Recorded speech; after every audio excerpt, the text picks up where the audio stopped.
La guerra restauradora es uno de los episodios más conocidos de la historia dominicana, un episodio trascendental de nuestra historia. Sin embargo, hay un conjunto de episodios desconocidos por la mayoría del pueblo dominicano.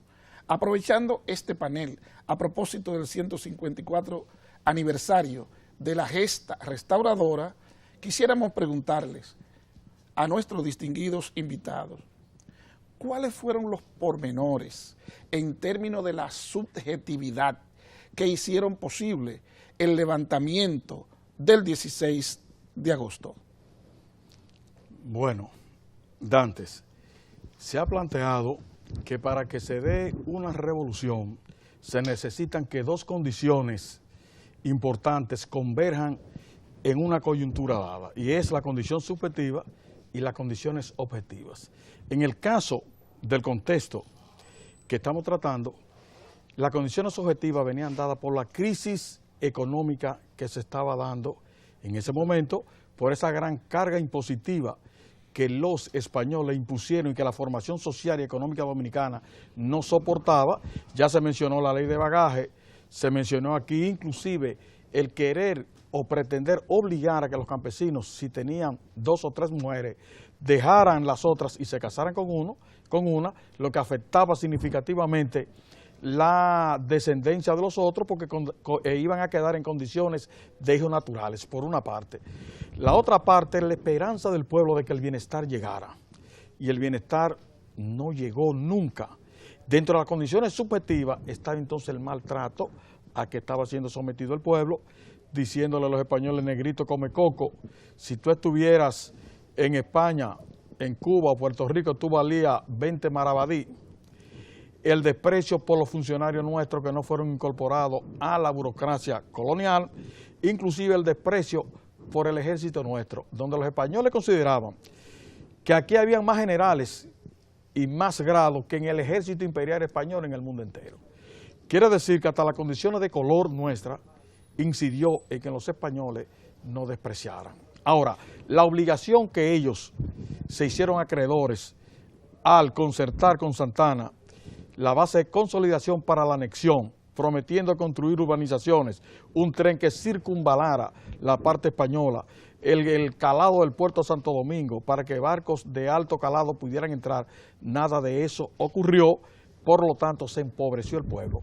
Ambas condiciones elevaron entonces la conciencia del pueblo para luchar por retrotraer ese proceso, iniciar la lucha, que no es más la guerra, que la continuación de las políticas por otros medios. Bien, doctor Diomedes, esa continuación de la política a través de la guerra tuvo 3 o 4 manifestaciones específicas. ¿Usted podría ilustrarlo en ese sentido? Sí, bueno, muy pronto, a partir de del 16 de agosto, que cuando se inician los acontecimientos en Capotillo, ¿no? Y ya en eso, muy pronto, se iban a seguir sucediendo acontecimientos e incluso ya el 6 de septiembre, ¿no? 6 de septiembre, de las fuerzas restauradoras, encabezadas por Gaspar Polanco, iban a incendiar la ciudad de Santiago, como una manera de carácter táctico, ¿no? Y era el de evitar que esa ciudad fuera tomada por los españoles de manera para enfrentar, digamos, ya el levantamiento que ya estaba en marcha. Y ese acontecimiento del 6 de septiembre, el incendio de Santiago, que dice Bosch en su libro La guerra de la restauración, que para él es uno de los hechos únicos en América, en las luchas por las libertades, la independencia de los pueblos de América Latina.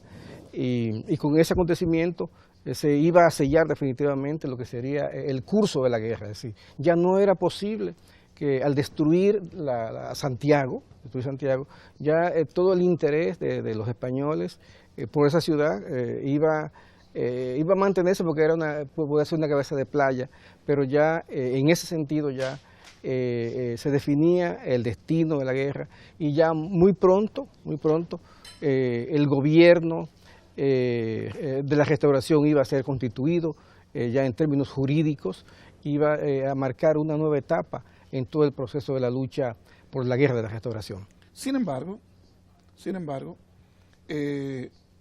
la primera victoria de los dominicanos al cruzar Capotillo es tomar a Guayubín, y lo tomaron incendiándolo para que el humo obligara al destacamento español a salir y a hacerlos presos.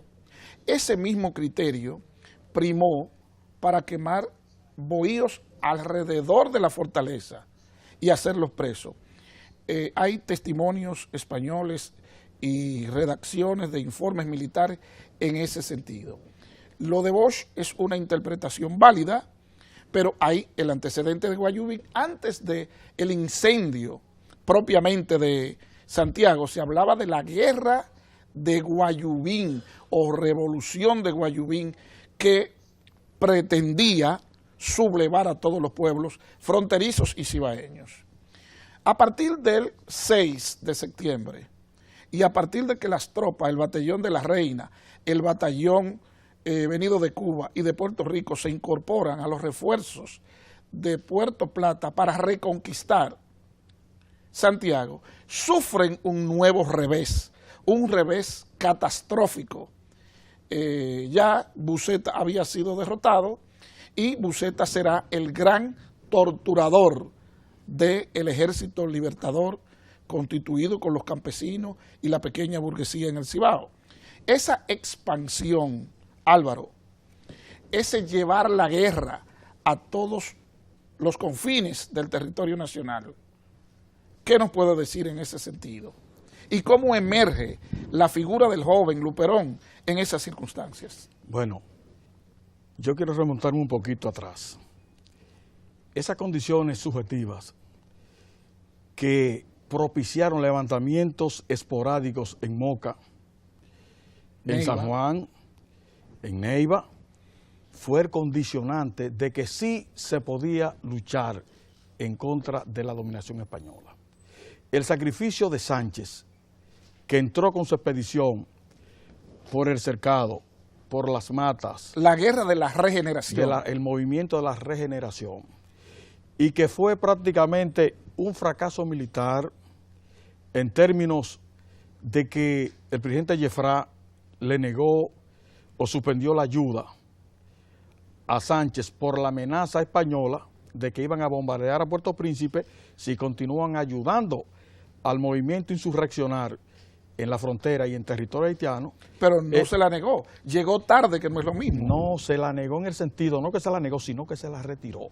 Cuando Sánchez recibe el mensaje de que Jeffrá había retirado su ayuda, Cabral se entera a tiempo, pero Sánchez estaba en el cercado.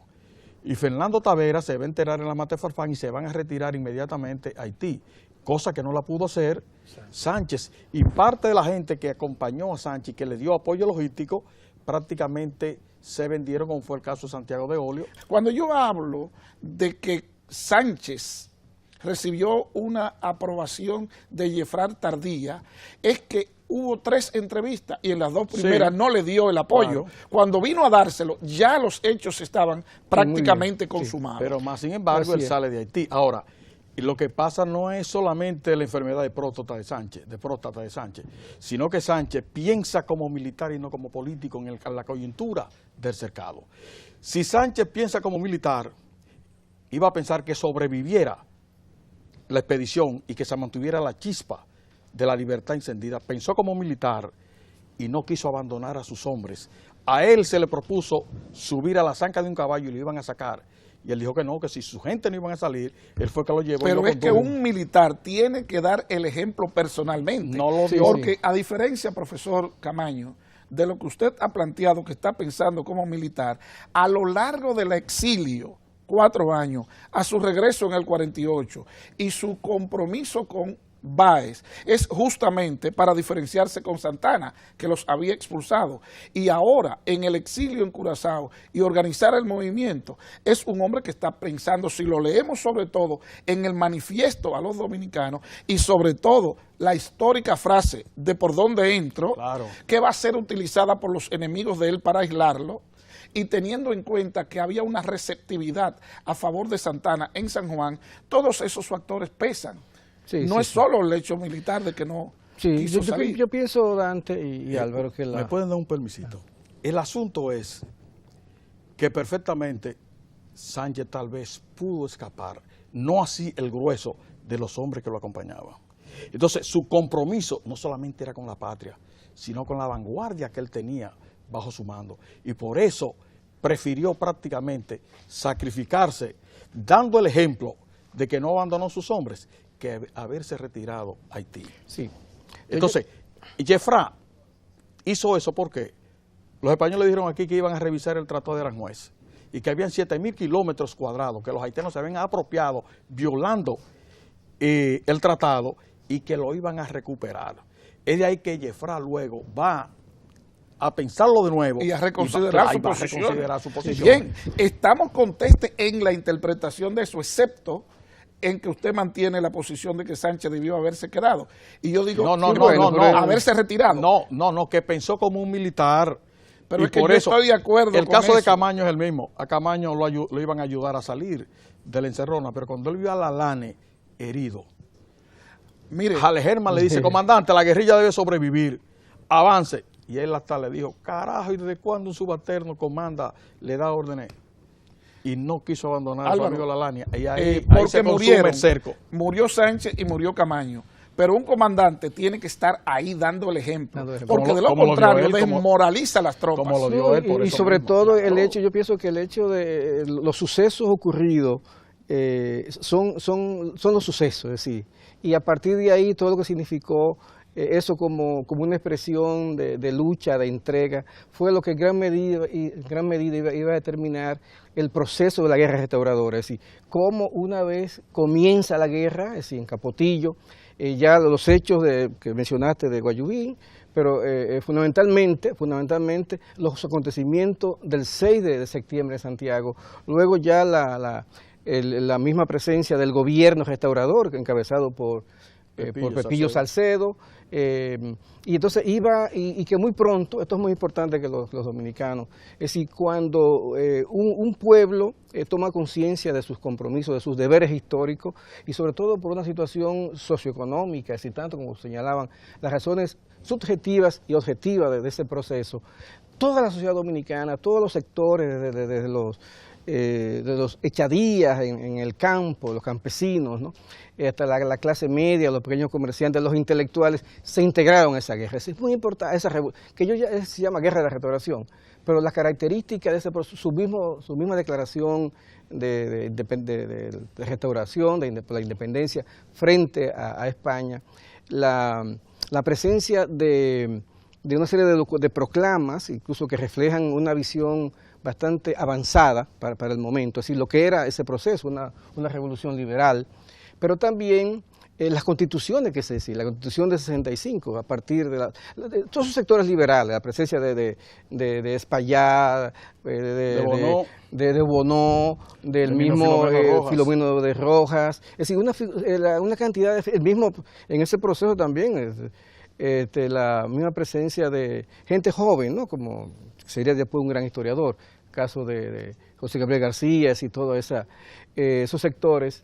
En realidad, la vida dominicana a todos los niveles se expresó, y eso fue lo único, y además se expresó, no solo que se expresó, sino que se lanzó a la guerra, a la batalla frente a un gran poderío, así que era España, el imperio español, ¿no?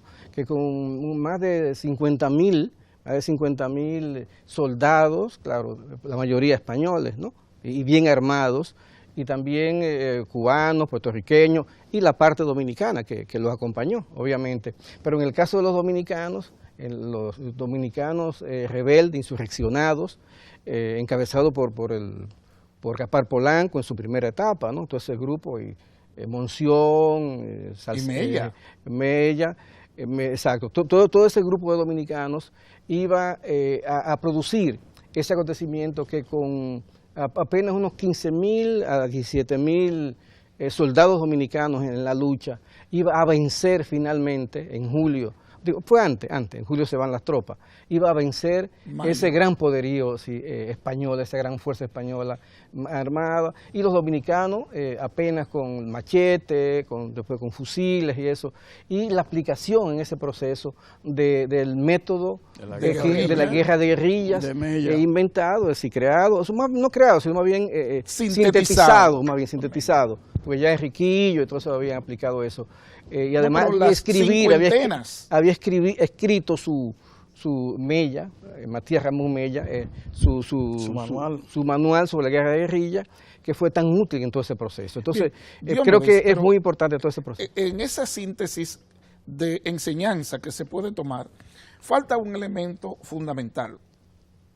¿Cómo se instruye al soldado, para el soldado irregular, de la guerra irregular, para que en ningún caso haga frente a las tropas formales, obedientes, mejor armadas del ejército colonial? Sí, porque si hacía frente, realmente iba a ser vencido. Sí. Pero además, el dominicano que conoce el monte, que usa el machete como arma e instrumento de trabajo, que obliga al soldado español a guarecerse cerca de pantanos donde hay muchos mosquitos, no dejarlo descansar ni de día ni de noche, en mantenerlo lejos del suministro de agua. Y una cuestión fundamental en ese momento, que es cómo grupos de jóvenes se integran en toda la geografía nacional, y eso va a dar lugar a bandas de depredadores en el sur.